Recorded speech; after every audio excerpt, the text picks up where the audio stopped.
নমস্কার বন্ধুরা, আমার চ্যানেলে তোমাদের স্বাগত জানাই। আজকে আমরা আলোচনা করব একটি রচনা নিয়ে, যেটা হচ্ছে স্বচ্ছ ভারত অভিযান।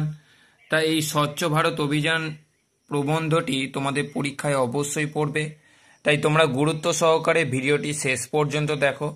আর চ্যানেলে নতুন হয়ে থাকলে চ্যানেলটি চটপট সাবস্ক্রাইব করে নাও, কারণ এরকম নিত্য নতুন রচনার ভিডিও পেতে চ্যানেলটি সাবস্ক্রাইব করা থাকলে তোমার কাছে অতি সহজে ভিডিওগুলি পৌঁছে যাবে।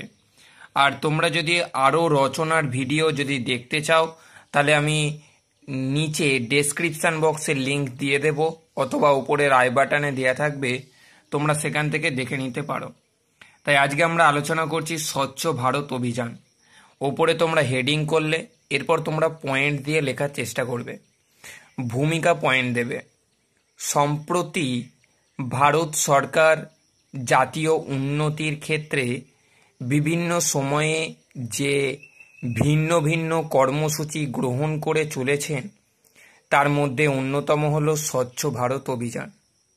2014 সালে ভারত সরকার একটি জাতীয় প্রকল্পের ঘোষণা করেন, যার মাধ্যমে দেশের 4041টি শহরে সড়ক এবং পরিকাঠামোকে পরিষ্কার করার পরিকল্পনা গ্রহণ করা হয়েছে। প্রধানমন্ত্রী রাজঘাট সমাধিতে যার সূচনা করেন 2014 সালের 2রা অক্টোবর, প্রধানমন্ত্রী নিজে রাস্তা পরিষ্কার করেন ও এই কর্মসূচিতে 30 লক্ষ সরকারি কর্মচারী ও ছাত্ররা অংশগ্রহণ করেন। এরপর তোমরা পয়েন্ট দেবে লক্ষ্য। 2019 সালের 2রা অক্টোবর মহাত্মা গান্ধীর 150তম জন্মবার্ষিকীর মধ্যে এই প্রকল্প সম্পন্ন করার লক্ষ্যমাত্রা ধার্য করা হয়েছে। এই প্রকল্পের জন্য 6200 কোটি অর্থ খরচ হবে বলে মনে করা হয়েছে।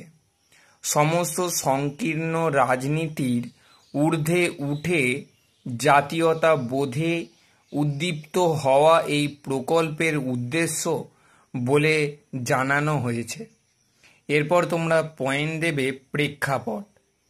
স্বচ্ছ ভারত অভিযান শহর ও গ্রাম সমস্ত ক্ষেত্রে যাতে রূপায়িত হয়, তার জন্য লক্ষ্যমাত্রা রাখা হয়েছে।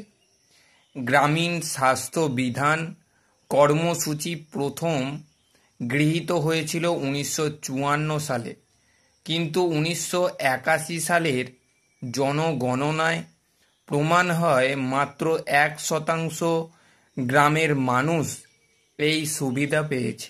তাই 1981 থেকে 90 এই সময়ের ওপর গুরুত্ব দেওয়া হয়। 1999 সালে এই প্রকল্পকে বৃহত্তর রূপ দেবার চেষ্টা হয়।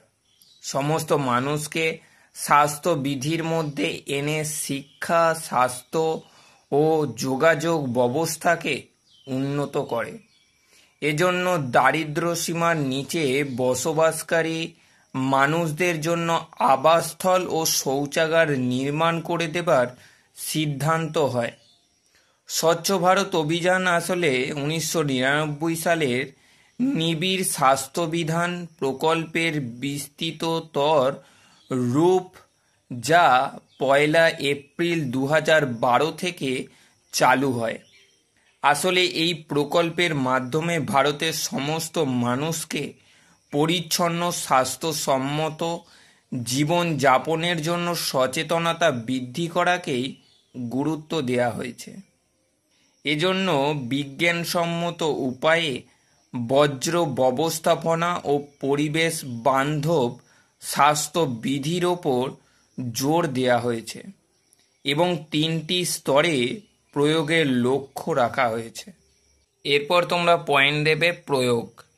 এই প্রকল্পকে বাস্তবায়িত করার জন্য যে সূচি গ্রহণ করা হয়েছে তা হল: ক, মানুষের অভ্যাস ও ব্যবহারের সামগ্রিক পরিবর্তন আনা। খ, গৃহ, শিক্ষা প্রতিষ্ঠান, অঙ্গনওয়াড়ি ও জনসমাগম হয় এমন স্থানগুলিতে জনসাধারণকে জনস্বাস্থ্য সম্পর্কে সচেতন করানো। গ. বিজ্ঞানসম্মত উপায়ে বর্জ্য ব্যবস্থাপনা সঠিক করা। ঘ. শৌচাগার ব্যবহার ও শৌচাগার বানানো ও জনসাধারণের মধ্যে সঠিক সময়ে যথাযথভাবে হাত ধোয়ার অভ্যাস চালু করা। চ.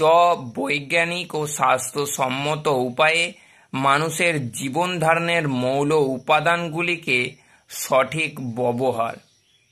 এরপর তোমরা পয়েন্ট দেবে ক্ষেত্র। স্বচ্ছ ভারত মিশন গ্রামীণ ক্ষেত্রে প্রয়োগের জন্য প্রত্যেকটি জেলাকে মূল ভিত্তি করে লক্ষ্যে পৌঁছানোর কর্মসূচি গৃহীত হয়েছে। এজন্য জেলা স্তর থেকে পঞ্চায়েত স্তর পর্যন্ত সংশ্লিষ্ট আধিকারিকদের নিয়ে কমিটি গড়ে উঠেছে, যার নেতৃত্ব রয়েছে রাজ্য সরকারের পঞ্চায়েত দপ্তর। গ্রাম পঞ্চায়েত, ব্লক ও জেলা স্তরে প্রকল্পের কাজকে ছড়িয়ে দিতে এক সমন্বিত ব্যবস্থা গ্রহণ করা হয়েছে। বিশেষ করে খেলার জায়গায় মলমূত্র ত্যাগ করার যে অভ্যাস গ্রামাঞ্চলে রয়েছে তা বন্ধ করার ব্যবস্থা গ্রহণ করা এই প্রকল্পের প্রধান ক্ষেত্র। এছাড়া দেশের প্রধান নদী ও জলধারাগুলিকে পরিষ্কার পরিচ্ছন্ন রাখা ও দূষণমুক্ত রূপে গড়ে তোলার পরিকল্পনা গ্রহণ করা হয়েছে। এরপর তোমরা পয়েন্ট দেবে মূল্যায়ন। এই প্রকল্পের পরিচালনা ও মূল্যায়নের জন্য সর্বনিম্ন স্তর থেকে রাজ্য স্তর পর্যন্ত বিভিন্ন কমিটি হয়েছে ও সমসাময়িক পরিদর্শন ও মূল্যায়নের নীতি গৃহীত হয়েছে। 12,000 টাকা ব্যয়ে শৌচাগার নির্মাণ, কঠিন বর্জ্য ব্যবস্থাপনা, জনস্বাস্থ্য বিধি যথাযথ উপায়ে পালন, পরিবেশ বান্ধব কর্মসূচি বাস্তবায়ন প্রভৃতির মূল্যায়ন করা ও কঠোরভাবে বাস্তব দিকের মূল্যায়ন করার ব্যবস্থা গৃহীত হয়েছে। ফলে স্বাস্থ্য সচেতনতার জন্য বিভিন্ন কর্মসূচিতে গৃহীত হয়েছে তার পরিদর্শন ও বাস্তবায়ন প্রকল্পকে ভিন্ন মাত্রা দিয়েছে। এরপর তোমরা পয়েন্ট দেবে গবেষণা। শুধু তাই নয়, এই প্রকল্পের বাস্তবায়নের জন্য গবেষণার ক্ষেত্রকে উন্মুক্ত করে দেওয়া হয়েছে। বিশেষ করে গ্রামীণ এলাকায় কম খরচে শৌচাগার নির্মাণ, কঠিন ও তরল বর্জ্যের যথাযথ পুনঃস্থাপন ও ব্যবস্থাপনা, পানীয় জলের মান নিরূপণ, জলাধার ও নদীগুলিকে দূষণমুক্ত করা প্রভৃতি বিষয়গুলিকে গবেষণার জন্য খুলে দেওয়া হয়েছে, যার দ্বারা সামগ্রিক লক্ষ্যে পৌঁছানো সম্ভব হবে। এরপর তোমরা লাস্ট পয়েন্ট দেবে উপসংহার।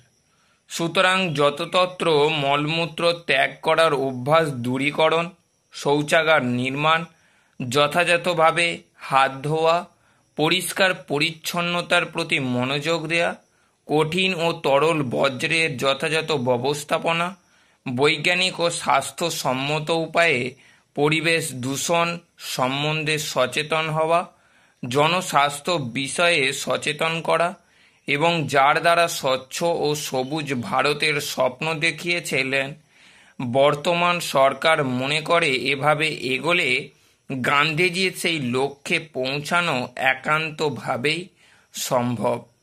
আমরা আশা করব আগামী দিনের সত্যি এই প্রকল্পের দ্বারা অন্য এক ভারতবর্ষ দেখব, যেখানে প্রতিটি মানুষ মনে প্রাণে স্বচ্ছতার ধারণায় পরবর্তী প্রজন্মের কাছে আদর্শ স্বরূপ হয়ে থাকবে। তাই এটাই ছিল সেই মূল প্রবন্ধের বিষয়বস্তু। তা ভিডিওটি যদি ভালো লেগে থাকে তাহলে চ্যানেলটি সাবস্ক্রাইব করো এবং বেশি বেশি করে বন্ধুদের মধ্যে ভিডিওটি শেয়ার করো। তাই এখানে ভিডিওটি শেষ করলাম।